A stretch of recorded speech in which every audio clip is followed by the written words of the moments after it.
Bien, écoutez, chers collègues, bonjour. Merci beaucoup d'être avec nous pour cette session intitulée Les questions psy en réanimation. J'ai le plaisir de co-modérer cette session avec le docteur Stéphanie Sigaud, qui est anesthésiste réanimateur à l'hôpital Beaujon. Pour ma part, je suis anesthésiste réanimateur au CHU de Rouen. Je coordonne l'activité de la réanimation chirurgicale. Alors, la psychologie est à l'honneur. On a 3 intervenantes psychologues qui vont nous permettre d'appréhender une vision transdisciplinaire de notre travail. Je pense que leur place est vraiment très importante. Et comme il est l'heure, je vais tout de suite passer la parole à Madame Stéphanie Nguyen, qui est assistante enseignante recherche à l'UFR de psychologie de l'université de Bourgogne ou de Dijon, Bourgogne, avec comme thème la visite de l'enfant en réanimation, les points clés. Merci beaucoup par avance. Bonjour à tous et toutes. Alors moi je vais vous proposer donc la visite des enfants en réanimation en pensant la visite du terrain, mais aussi de ma recherche que j'ai réalisée lors de ma thèse, qui s'est déroulée sur des terrains de Réamed et de Réachir. Mais avant, où on en est aujourd'hui de l'accueil des enfants en réanimation? On voit que les réanimations sont ouvertes 24 heures sur 24, 7 jours sur 7, et on a perçu des effets bénéfiques sur le patient qui ont été démontrés par la recherche. On a vu que le patient était beaucoup moins anxieux de pouvoir retrouver ses repères familiaux. Les familles retrouvaient un lien avec leurs proches, retrouvaient une intimité qui s'était perdue parce que le proche n'était plus à la maison, mais aussi un effet bénéfique sur les soignants qui pouvaient faire le lien avec la famille, qui pouvaient communiquer autrement avec la famille. Ça permettait d'ajuster les connaissances, que ce soit du côté de la famille ou du côté des soignants. Cependant, on s'aperçoit que malgré tout, malgré ces effets bénéfiques démontrés, et que ce soit dans la littérature et sur le terrain, il y a quand même une difficulté qui est prégnante face à la visite des enfants et des adolescents en réanimation adulte. Les soignants souhaitent les accompagner, mais ont des réticences à les accompagner. Et ces réticences vont jusqu'au refus d'ouvrir la porte et d'accueillir des jeunes enfants, moins les adolescents, mais surtout les jeunes enfants. Il y a une enquête qui est un peu ancienne maintenant, mais les chiffres tiennent encore debout, où on trouvait que 52% des services refusaient la visite aux enfants. Donc les portes étaient complètement fermées et 36% décidaient au cas par cas. Et je dirais qu'aujourd'hui, c'est vraiment ce cas par cas qui est prégnant. On ouvre, mais avec questionnement, avec restriction. Finalement, la visite, c'est quoi? La visite, c'est un événement qu'on peut dire singulier. Il ne ressemble à aucun autre parce que l'enfant, il est lui, dans sa culture familiale, dans ses connaissances, dans ses représentations, et il vit dans une famille qui aussi est singulière. Donc vraiment, c'est un événement singulier à accueillir avec quelques repères. Et ces repères, moi j'en ai extrait 3 parce que c'est des repères sur lesquels vous allez pouvoir agir et penser. Les repères familiales, culturels, je dirais que vous accueillez, vous faites avec. Alors que voilà, les paramètres que je vais vous proposer là, on peut les penser. Donc ces paramètres, ça va être qui fait la demande, le contexte de la demande, où on en est de cette demande, et le contexte du service. Est-ce qu'il y a assez de personnel? Est-ce qu'on est dans un moment aigu? Parce que la réanimation, c'est l'incertitude. Donc un enfant qui arrive, est-ce que c'est possible? Est-ce que c'est impossible? Pourquoi c'est possible? Pourquoi c'est impossible? Donc voilà. Et donc dans ce qui fait la demande, va se retrouver au milieu du contexte médical, du contexte du service, et la visite va s'imbriquer là-dedans. L'émetteur de la demande, ça peut être qui? Ça peut être l'accompagnant de l'enfant, ça peut être l'enfant lui-même, ça peut être le patient qui exprime aux soignants sa tristesse d'être séparé de ses enfants. Généralement, ses enfants lui manquent. Il se demande bien comment ils vivent les choses. Ça peut être l'équipe. ça peut être l'équipe. Après, voilà, s'être entretenu avec soit l'accompagnant du patient, soit le patient, qui se dit « Ah, mais finalement, ce monsieur, cette dame-là, a des enfants, a des petits-enfants. Comment on pourrait faire ?» Moi, ce que je vous propose aujourd'hui, c'est vraiment de cibler sur ce qui se retrouve plus sur le terrain, donc quelque chose qui pourrait vous servir, autour de l'accompagnant et autour de l'enfant. Donc la demande de l'accompagnant. Déjà, si vous avez un accompagnant qui vous pose la question « Est-ce que mon enfant, le petit enfant, peut venir en réanimation ?» La première question, finalement, qui est à vous poser, c'est « Que c'est l'enfant ?» Vous allez voir, ça va être récurrent dans ma présentation, ce « Que c'est l'enfant ?» Partir du savoir de l'enfant qui sait des choses. Même si on ne lui a pas expliqué, il sait qu'il y a une absence. Il sait que le quotidien, il n'est plus comme avant. Donc, il sait des choses. Si l'enfant ne sait rien, voilà, l'accompagnant vous dit « on n'en a pas parlé, il n'en sait rien, il ne sait pas ce qui se passe ». Accompagner, voilà, accompagner cette personne, ce proche, à dire la situation. L'accompagner en lui proposant de qu'est-ce que vous avez compris de ce qui se passe en ce moment pour votre proche. Et l'accompagnant va vous dire voilà, j'ai compris ça, j'ai compris ça. Et là, vous pouvez lui renvoyer de ce que vous avez compris, vous pouvez le proposer à votre enfant. Si l'enfant est demandeur, vous pouvez proposer un rendez-vous à l'accompagnant et à l'enfant. Si l'enfant n'est pas demandeur, alors que l'accompagnant fait la demande, vous pouvez essayer de comprendre pourquoi finalement il est motivé à amener cet enfant en réanimation. Alors, vous avez peut-être eu ce cas où l'enfant serait un peu un enfant magique qui permettrait de réveiller le proche. C'est des choses moi j'ai retrouvées dans ma recherche, que j'ai retrouvées aussi sur le terrain. Non, mais s'il entend sa fille, son fils, son petit-enfant, son petit-fils, ça va le réveiller, ça va le motiver, ça va l'aider à s'accrocher et à vivre. Ça, c'est extrêmement dangereux pour l'enfant d'avoir cette position, parce que si le proche meurt, finalement, c'est de sa faute aussi. Donc là, vous aurez une place au niveau d'un accompagnement pour de nouveau que l'accompagnant, le proche, puisse parler de ce qui se passe en ce moment, en réanimation. Et une fois que ça sera posé, lui dire que l'enfant, s'il le souhaite, il peut être accueilli en réanimation pour une visite et rencontrer les soignants qui prennent soin de leurs proches. Si c'est l'enfant, il y a deux possibilités. L'enfant, il n'est pas en réanimation, mais le proche vous dit oui, il a envie de venir. Pareil, que c'est l'enfant. Ça, c'est vraiment primordial. Et proposer un rendez-vous. Et vous avez un cas particulier, mais qui arrive quand même, il est particulier, mais il est très, très, très compliqué. C'est l'enfant qui est déjà en réanimation.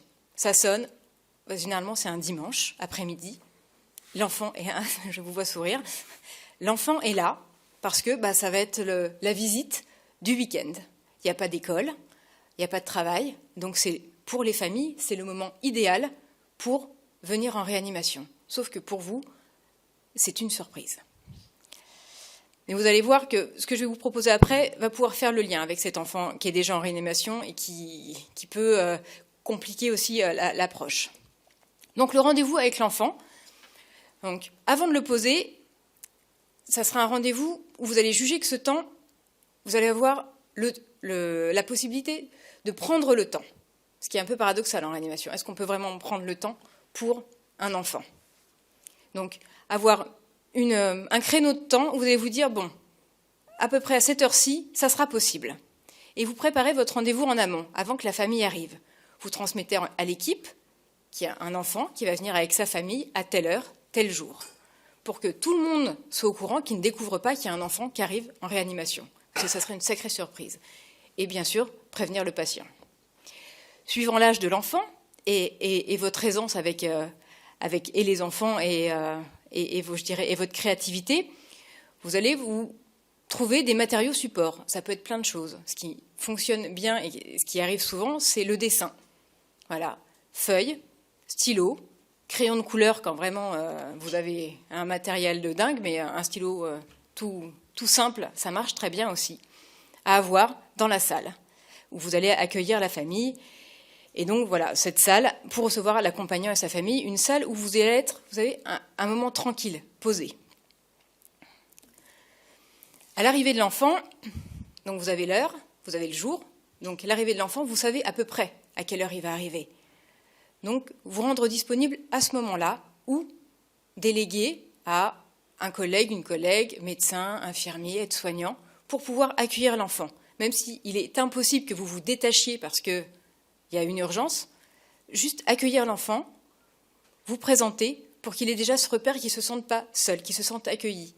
Poser un rendez-vous à un enfant, c'est comme si vous l'invitiez à. Donc vous l'avez invité à, vous l'accueillez, vous le recevez en vous présentant et en lui donnant des informations sur l'attente. Est-ce qu'il va devoir attendre longtemps ou pas? Et sur le déroulé de la visite. Quand vous êtes prêt, détaché des soins, vous l'exprimez à l'équipe. Ben non, là, pendant 10-15 minutes, je ne vais pas être disponible parce que je suis avec la famille de monsieur, madame, un tel, pour recevoir l'enfant. Pendant l'entretien, quand je vous dis que c'était récurrent, que c'est l'enfant, c'est vraiment partir des explications, du savoir de l'enfant. Pourquoi il est là? Pourquoi il a voulu venir en réanimation? Qu'est-ce qu'il imagine? Alors parfois, vous avez des enfants qui ne parlent pas.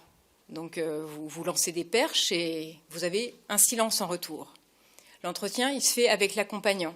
Donc vous pouvez partir de ce que c'est l'accompagnant, de ce qu'il a pu dire à l'enfant parce que vous l'avez préparé en amont, et vous appuyez sur les savoirs de l'accompagnant pour dérouler l'entretien. Donc ces savoirs de l'accompagnant et donc finalement de l'enfant, vous allez y poser votre réalité de la situation et de l'environnement, avec un vocabulaire adapté et authentique et avec votre support que vous aurez choisi. Par exemple, là en ce moment, dans ma réa, je sais qu'il y a une visite d'enfant qui se faisait à 14h, alors c'était rigolo parce que moi j'intervenais à 14h. Et voilà, avec le médecin, on a pensé les choses en amont. Et quand je lui ai dit, par exemple, tu peux dessiner avec l'enfant. L'enfant, il va dessiner ce qu'il imagine, et puis toi, tu vas rajouter des petites doses de réalité de réa. Alors ça, les psys pensent à Winnicott, hein, c'est le squiggle, mais je pense que c'est quelque chose qui étaye l'enfant et qui permet d'avoir une vision de la même représentation de la réanimation commune, que ce soit le soignant, l'enfant ou l'accompagnant. D'un seul coup, vous avez tous les trois le même savoir. Et puis, donner la parole à l'enfant s'il a des questions, des interrogations, des craintes, et lui proposer vos réponses avec vérité. Parfois, la vérité, c'est que vous ne savez pas. Eh bien, vous ne savez pas.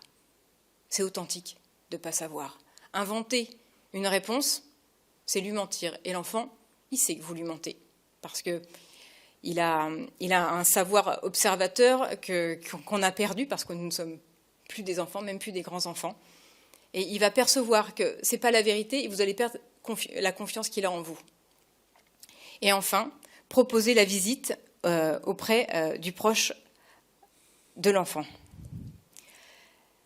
L'accompagner vers quoi?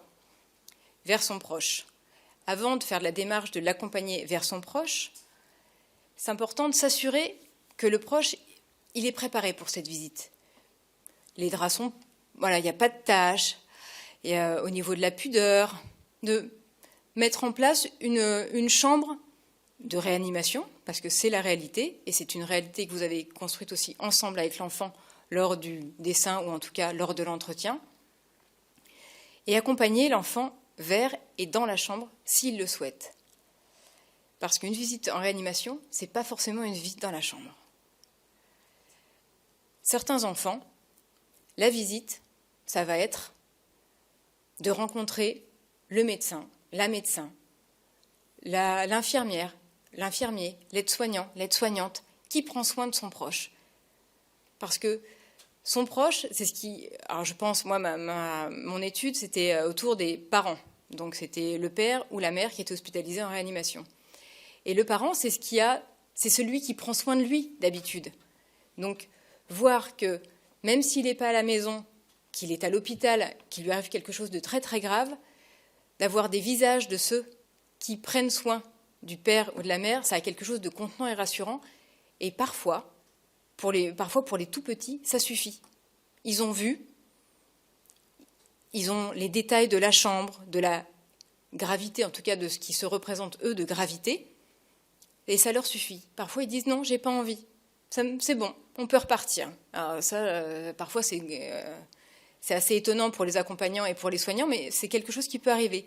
Parfois, l'enfant, il arrive devant la chambre et il ne peut pas rentrer. Parce qu'il est impossible de préparer un enfant à ce qu'il va voir. La réalité de la réanimation, elle est impossible à s'imaginer.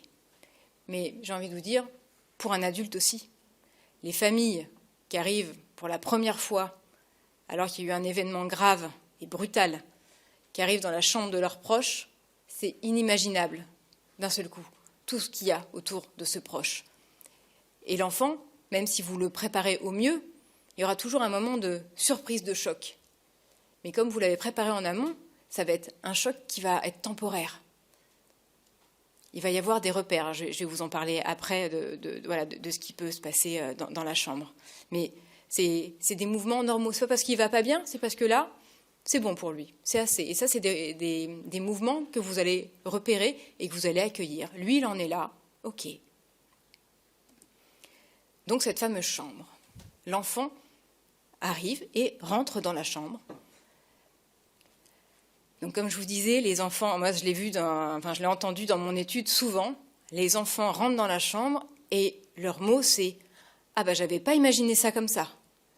Pourtant, il y a eu pour certains cette fameuse préparation avec des propositions de représentation, mais quand même, il y a beaucoup de choses dans une chambre de réa, c'est quand même très rempli avec des gros appareils. Parfois, ils ne reconnaissent pas leurs proches. L'intubation, ça déforme un visage. Et puis le corps, il est allongé. Donc il y a les repères habituels qu'ils ont auprès de leurs proches, ils ne les retrouvent pas. Donc là, vous pouvez proposer avec vos mots de dire cet indicible des retrouvailles entre l'enfant et son proche. De dire, peut-être que tu ne le reconnais pas. Prends le temps. Et vous avez l'accompagnant qui est avec vous. Et vous le reconnaissez ? Ah oui, je le reconnais parce que sa couleur de cheveux. Ah, l'enfant, vous savez, observateur très très fin, hop, il va regarder les cheveux. Et ça va lui donner des repères dans ce monde inconnu qu'il est en train de découvrir.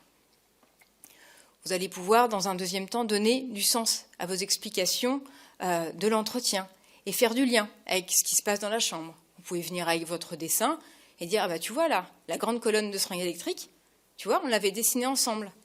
Là, le lit, t'as vu, on n'avait pas tout à fait la même chose, mais est-ce que tu reconnais ? Oui, je reconnais. Oui, ça ressemble. Vous voyez ? Et tout ça, c'est des repères sur lesquels il peut s'appuyer pour aller vers son proche et se sentir un peu plus à l'aise dans la chambre de réa et auprès de son proche. Et aller vers les retrouvailles. À un moment donné, vous allez sentir que vous allez pouvoir les laisser. Donc vous le verbalisez. Je vais vous laisser, vous retrouver ensemble. Est-ce que vous êtes d'accord ? Mais quand vous partez, c'est important de dire que vous restez disponible parce que vous ne savez pas comment les choses vont se vivre. Et ce serait prétentieux de le savoir. Et indiquer le moment de votre retour, que dans 5 à 10 minutes, vous allez revenir. À votre retour, vous pouvez proposer un au revoir et inviter à un temps de discussion. Ce temps dans la chambre, ça va vraiment être du cas par cas. Les petits-enfants, les enfants en dessous de 7 ans, ils vont très vite s'ennuyer dans la chambre. Ils vont voir le parent, ils vont être contents. Hop, super, c'est bon, on peut repartir. C'est bon, ils ont vu, il est là, il n'a pas disparu, il est bien quelque part, au milieu de tout ça, très bien. Sauf que quand c'est une fratrie ou même quand il y a un autre proche qui a envie de rester un petit peu plus longtemps, il y a quand même une discordance, une différence entre les désirs.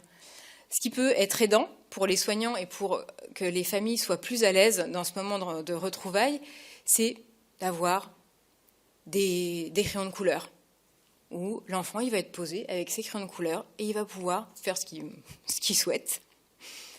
Et après, c'est des moments de dessin. Souvent, les enfants les laissent dans la chambre. Ils laissent un petit morceau d'eux auprès de papy, mamie, papa, maman, leur tante, leur oncle. Ils ne les laissent pas tout seuls. Ils laissent un petit dessin. Ça peut être aussi la télévision. Dans mon étude, c'est arrivé assez souvent. Ça a interrogé beaucoup les familles. Mais les enfants me disaient, j'avais retrouvé papa, j'étais content, même si le papa était pas en forme, hein, vraiment pas en forme, il était inconscient, intubé, ventilé. Et puis après, on m'a mis les dessins animés. Ah, c'était hyper bien les dessins animés. Mais il a pu rester là, en famille, mais comme il aurait pu vivre ça chez lui, où les adultes discutent d'un côté et lui, il est devant la télé. On est ensemble, mais chacun dans son espace, là où on peut supporter ce qui se passe. Vous voyez, c'est des petits riens, mais ça permet à l'enfant de se trouver une place dans ce moment de visite. Et donc, voilà, au niveau du temps, de la temporalité, donc les enfants en dessous de 6 ans, c'est plus compliqué. Les enfants plus grands, il va y avoir un élan sur les retrouvailles, parfois les retrouvailles du couple familial, l'élan du père vers la mère. Parfois, c'est même cet élan-là qui va leur permettre de retrouver le parent dans le lit. Je me souviens, il y a un enfant qui avait 12 ans qui m'a dit « j'ai pas reconnu ma mère ». J'ai pas reconnu, voilà, elle avait un visage très gonflé. Pour lui, elle était méconnaissable. Mais ce qui lui a permis de reconnaître sa mère, c'est l'élan de son père vers elle. Il a reconnu le geste familier de son père vers sa mère. Il dit « ah, mais quand j'ai vu mon père aller vers elle et lui dire ces mots-là, j'ai su que c'était elle ». Donc après les retrouvailles, quand vous pouvez, c'est vraiment pas simple parce que les familles sont prises aussi dans leur quotidien qui continue malgré tout, malgré l'événement. Donc c'est un temps pour faire avec l'enfant un retour sur ce qu'il vient de vivre, sur ce que vous venez de vivre tous ensemble, et l'accompagnant, et l'enfant, et vous. Donc lui proposer un espace dans le lieu où vous l'avez accueilli au départ pour explorer voilà, ses questions, ses incompréhensions. Qu'est-ce qu'il en a pensé ? Comment il se sent ? Là, l'enfant peut rester muet. Vous pouvez dire ce que vous avez vu, décrire. Ah ben j'ai vu que tu avais beaucoup regardé la chambre, j'ai vu que tu regardais les appareils, ça les questionne ces appareils. Est-ce que tu as compris à quoi ils servaient ? Est-ce que tu veux que je t'explique ? Vous voyez ? Toutes ces zones un peu sombres que vous pouvez éclairer avec votre savoir de soignant et avec votre savoir d'être humain. Enfin, j'ai laissé la porte ouverte la porte de la réanimation ouverte, parce que je me suis aperçue que la première visite, c'est la visite la plus difficile pour l'enfant. Il a envie, il est dans une ambivalence. Il a très envie, mais en même temps, il n'a pas envie. Mais quand même, il a envie, mais il n'a pas envie. Cette première visite, ça va être la première rencontre avec cette vérité. Voilà, il se passe ça. C'est pour ça que ça fait un choc, parce que c'est inimaginable. Et une fois que cette première visite, elle a lieu, où il y a des images réelles qui sont posées, où il y a un partage d'une visite commune avec le proche, avec les soignants, il va y avoir une anxiété, une inquiétude qui va s'apaiser. Et quand elle s'apaise, à la fin de la première visite, ils vont dire « bon, je veux bien revenir ». Et certains racontent la deuxième visite en disant « là, ça, comme je connaissais, j'ai pas pleuré ». Vous voyez ? La première visite, ça va être vraiment le moment où tout est inconnu et tout devient de nouveaux repères pour la suite. Ce qu'on peut dire finalement sur cette visite de l'enfant et les clés importantes, c'est que toute demande de visite d'un enfant en réanimation, elle doit être considérée. Pourquoi ? Pourquoi il a envie de venir ? C'est ce que je vous disais au niveau des accompagnants. L'accompagnant qui dit « j'aimerais bien que mon enfant vienne ». Oui, pourquoi ? Et j'emploie souvent ce verbe, mais tricoter autour de ça. La visite de l'enfant, ne jamais oublier que c'est un événement singulier. Il n'y aura jamais de protocole. Parce que le protocole, il serait dangereux. Parce que c'est un enfant, il est lui, dans un événement singulier, avec un soignant qui est vous, et vous ne ressemblez à personne d'autre, vous êtes ce soignant-là, pas un autre. Et que ça doit être appréhendé dans les multiples dimensions et contextes. Et c'est complexe, en effet. Donc finalement, proposer un environnement adapté au plus proche des besoins de l'enfant, afin qu'il puisse retrouver son proche avec un étayage suffisant. Et c'est vous qui allez lui proposer, par petites doses, cet étayage dont il a besoin. Je vous remercie. Merci beaucoup pour cette communication qui est bien sûr ouverte à discussion. On va avoir le temps pour quelques questions. Si vous le souhaitez, il faut vous approcher du micro, vous présenter et poser la question. Alors peut-être pour lancer la discussion, c'est vrai que on a écrit d'ailleurs avec le comité éthique un petit texte sur la visite des enfants et personnellement, et je pense que tout le comité éthique était en phase avec ça, on souhaite promouvoir cette visite qui paraît nécessaire, mais nécessaire aussi à encadrer. Ce que je pense, c'est que les services qui ont un peu du mal, c'est parce qu'ils veulent protéger l'enfant. C'est une notion, dire ce qui se passe là, c'est trop dur pour un enfant. Et au fond, il faut peut-être aider ces services à comprendre que justement, protéger l'enfant, c'est peut-être lui permettre de voir son proche et ne pas laisser son imagination, qui est parfois pire que la réalité, travailler. Est-ce qu'il faut aider les enfants à toucher le proche ? Moi, je le fais beaucoup pour les adultes, parce que souvent, je sens qu'ils ont besoin de se réapproprier, oser prendre la main, oser... Est-ce que l'enfant, c'est important, ce contact physique éventuel ? Oh, vous savez ce que je vais vous répondre ? Tout dépend du désir de l'enfant. Mais est-ce qu'il faut le favoriser ? Parce que le désir, il ne s'exprime le proposer, pas toujours. Tout à fait, le proposer. Ce que vous dites, ça me fait vraiment penser à des vécus d'enfants qui ont peur d'approcher et qu'il y a un fil qui se détache et de faire mourir le proche. Donc d'avoir ça en tête et de dire, mais tu peux t'approcher, regarde, je vais pousser les fils, ça ne risque rien. Vous voyez, c'est cet accompagnement-là. S'il le souhaite... Démystifier quand même. Voilà. Quand on retouche, on reprend contact quand même. Et puis, c'est toute la dimension archaïque du toucher qui est quand même, au départ, chez l'enfant, on les prend dans les bras, on les caresse. Il y a toute cette dimension-là aussi. Je vous en prie. Merci beaucoup. Je me suis déplacé pour rien. Non. Je suis béotien et vraiment merci beaucoup. J'ai été agréablement surpris par la place que vous souhaitez laisser à l'accompagnant, aux parents. C'est pas au médecin de tout faire, c'est pas au médecin. Et il a vraiment un allié qui est le parent de l'enfant, qui le connaît. Encore faut-il que le parent veuille bien prendre ce rôle-là à ce moment-là, quoi. Et donc peut-être, comme vous disiez, l'intérêt de préparer en amont, en disant ben voilà, vous êtes, l'enfant est acteur, le médecin est aidant, et le parent est acteur aussi, quoi, dans la préparation de cette visite, vraiment. Et je rajouterai à votre remarque que les accompagnants vont s'étayer aussi sur le soignant qui va prendre une place dans l'entretien où les parents vont se mettre en retrait. Ce n'est pas eux qui prennent la parole, on leur donne la parole. Vous voyez, ils ont plus cette responsabilité de continuer à être un, entre guillemets, bon parent malgré tout ce qui leur arrive. Parce que les accompagnants, les deuxièmes parents, ils vivent aussi ce moment impossible, brutal, dans toute une réorganisation qui est impossible de penser. Et ces entretiens où le médecin, l'aide-soignant, l'infirmière, suivant les possibilités du service et la sensibilité de chacun à ce thème de la visite de l'enfant, va s'appuyer sur le parent, mais en le dégageant de sa responsabilité de bien faire, vous savez, le fameux bien faire. Parce que souvent, les parents, les deuxièmes parents, qui sont là et qui tiennent debout, ont le discours de proches qui disent « Ah, il faut que tu tiennes pour ton fils, il faut que tu tiennes pour ta fille ». Et ça, c'est très lourd pour eux. Et ces moments d'entretien, ils le disent « Ah, ça m'a déstressé ». Vous voyez, c'est vraiment... c'est un allié et en même temps, vous l'étayez.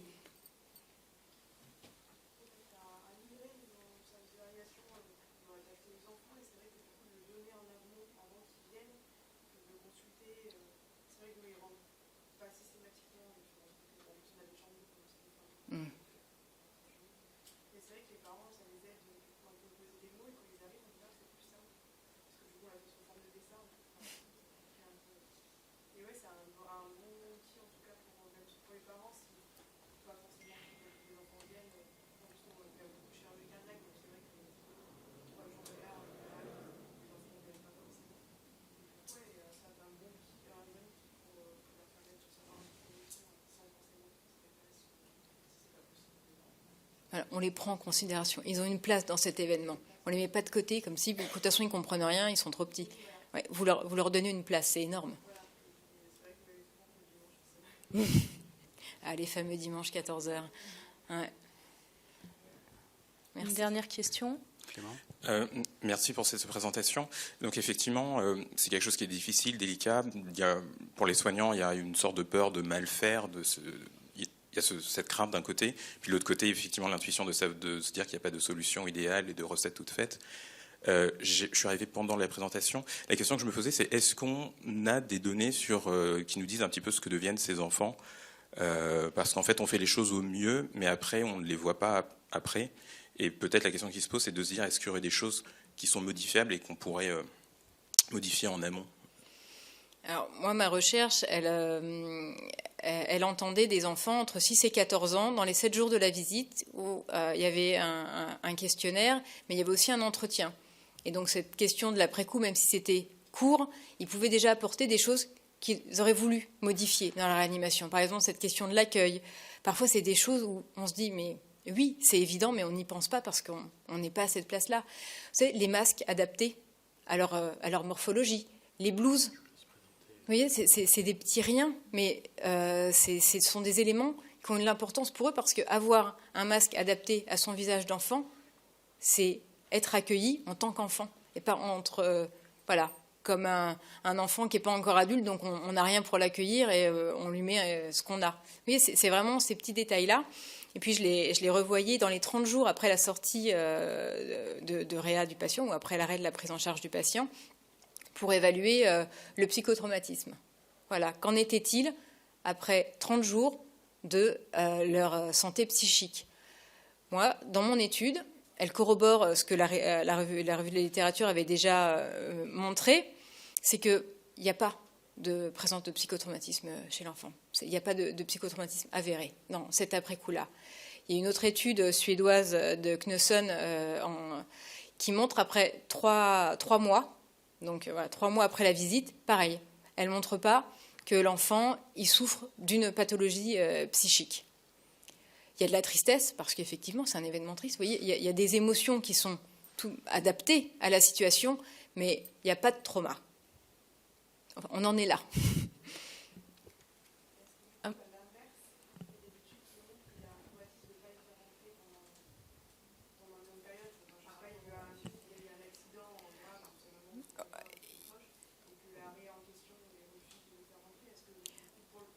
Ouais. Il y a une étude française autour de ça qui est plus ciblée adolescents. Et effectivement, les adolescents qui n'ont pas eu accès aux proches parlent de ça, qu'ils ont été mis de côté. Ils sont dans une souffrance psychique de ne pas avoir pu pas pu rencontrer leurs proches, dans quelque chose où ils sont pas considérés. Et donc, ça crée une souffrance. Après, voilà, je rejoins complètement ce que vous disiez. Le soignant qui a peur de mal faire, qui a peur de traumatiser un enfant, effectivement, j'entends complètement qu'il ferme les portes de la réa. Pour ça, vraiment, moi, ma recherche va faire ces recommandations-là, d'apporter des connaissances aux soignants pour leur servir d'étayage et pour qu'ils soient rassurés que la visite d'un enfant, c'est un soin comme un autre. Merci beaucoup. Merci beaucoup pour votre présentation.